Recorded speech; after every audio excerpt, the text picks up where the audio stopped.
জয় Bholenath. Galaxy astrology YouTube চ্যানেলে আপনাকে স্বাগত জানাই। আপনি শুনছেন এবং দেখছেন কুম্ভ রাশির আজকের রাশিফল। কুম্ভ রাশির আজকের দিনটা কেমন যাবে, আজকের কুম্ভ রাশির রাশিফল এবং এই রাশিফলের ভিডিওয়ে থাকছে আপনার জন্য আজকের টোটকা। গ্যালাক্সি অ্যাস্ট্রোলজি ইউটিউব চ্যানেলে আপনাকে স্বাগত জানাই। দৈনিক রাশিফল সবার আগে জানতে চ্যানেলটিকে সাবস্ক্রাইব করে রাখুন। যদি আপনার কুম্ভ রাশি হয় তাহলে এই ভিডিওটা আপনার জন্য অনেক বেশি গুরুত্বপূর্ণ।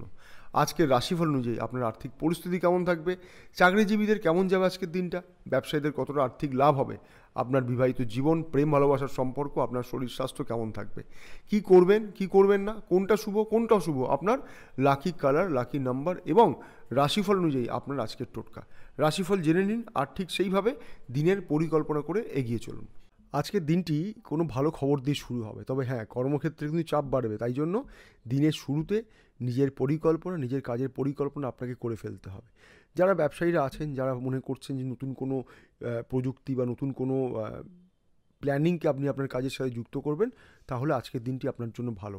যারা রাজনীতির সাথে যুক্ত আছেন তাদের কিন্তু আজকে কর্মব্যস্ততা বাড়বে। তবে হ্যাঁ, অবশ্যই কনস্পিরেসি, ষড়যন্ত্র এগুলো আপনার ক্ষেত্রে হতে পারে। আপনার খুব কাছের মানুষ কিন্তু আপনার বিপক্ষে চলে যেতে পারে। এবং যারা চাকরি করছেন তাদেরও কিন্তু কর্মক্ষেত্রে সব দিক থেকে কিন্তু একটা সহকর্মীদের নেগলিজেন্সি বা বিপক্ষতা বা তাদের এগেনস্টে চলে যায় আপনার কাছ থেকে, সেটা কিন্তু আপনি অনুভব করবেন। যারা পুরনো কোনো মামলা মোকদ্দমায় জড়িয়েছিলেন, সেখান থেকে একটা ভালো খবর আসার সম্ভাবনা রয়েছে। যারা লেখাপড়া করছেন বা সামাজিক কাজের সাথে যুক্ত আছেন তাদের জন্য আজকে দিনটি ভালো। পারিবারিক পরিস্থিতি ভালো থাকবে, জীবনসাথীর সাথে ভালো সম্পর্ক থাকবে। যারা প্রেম সম্পর্কে জড়িয়ে আছেন তাদের ক্ষেত্রে হয়তো আজকের দিনটি খুব একটা ভালো নাও হতে পারে। তবে হ্যাঁ, অবশ্যই নিজের শরীর স্বাস্থ্যের উপরে যত্ন নেবেন। আজকে আপনার শুভ সংখ্যা হলো 5 এবং লাকি কালার হলো গোলাপি। আজকের জন্য আপনাকে একটা বিশেষ টোটকা বলছি, অবশ্যই করবেন।